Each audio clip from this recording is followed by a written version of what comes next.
But I just wanted to make a comment, first of all, on the issue of the Brexit, which happened on the vote in the 23rd of June, which was the vote by Britain to exit from the European Union.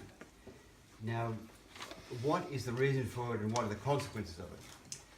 First of all, I think that the consequences, the negative consequences, are quite overblown. I think that there's no real change to security problems. I don't think that there'll be a great economic disadvantage to Britain, because I think the trade issues will be able to be negotiated. There may not be even too much change in relation to the border issues with people coming in and out of the country. So all of those things I don't think are going to be any long-term problems really for Britain. It may actually benefit them and us by having free trade with other people who are not in the European Union. How about Scotland? Scotland's a different issue. They might vote for independence, which could be good for them too. And the Irish, they will leave too. I just want to, if I can just continue, I think the biggest issue actually is going to come out of this is going to be for the Europeans themselves, because this, I think, is very likely to set off a reaction in other European countries. And this gets to my main point, is what is the reason why people have voted this way? My contention, it is a reaction against the rise of Islamism in Europe.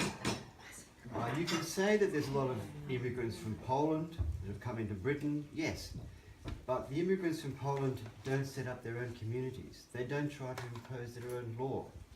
They don't try to impinge on society in the way that adherents to Islamism do.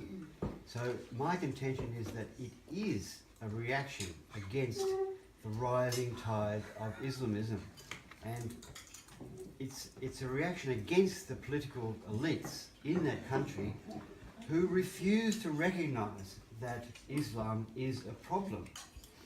It's almost something that's become unmentionable. It's the so-called Voldemort effect. You can't mention it because it might offend somebody.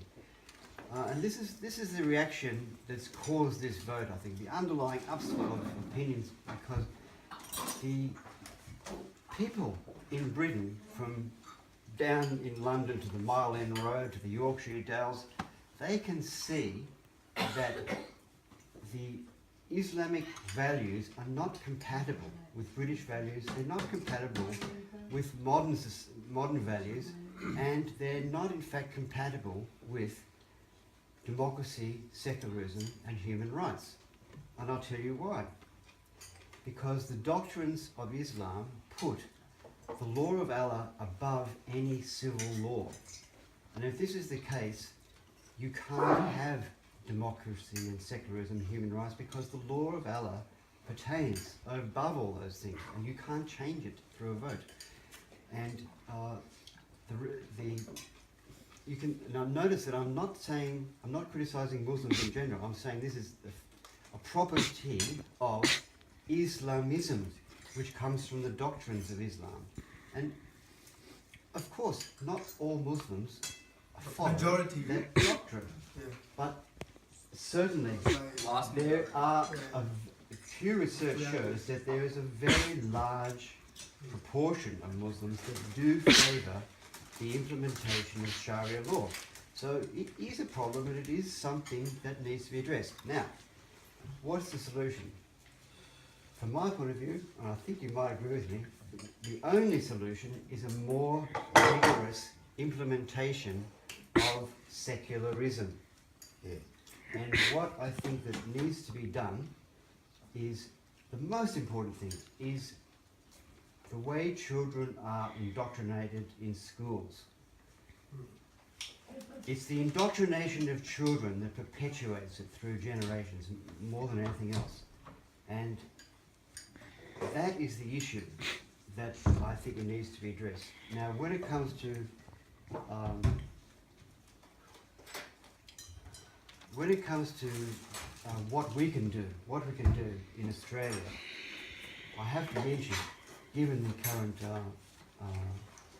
impending election, that the secular party of Australia is the only party that, one, will prohibit any religious instruction in school hours, two, will not fund any religious school, and three, will prohibit the teaching of children of indoctrination in the sense that there is one true religion. All of those things can be legislated, and the secular party is the only party in this election out of the long list, you can see on the ballot paper, that will seek to implement this policy, which will give children freedom of thought, enable them to make critical decisions instead of having thought control imposed upon them. Let them critically examine the origin of the religions. And I might say that all of the Islamic religions are based on the prophet Abraham, which we know from archaeological evidence is not a historical figure. Did not exist. It was a ex post construction.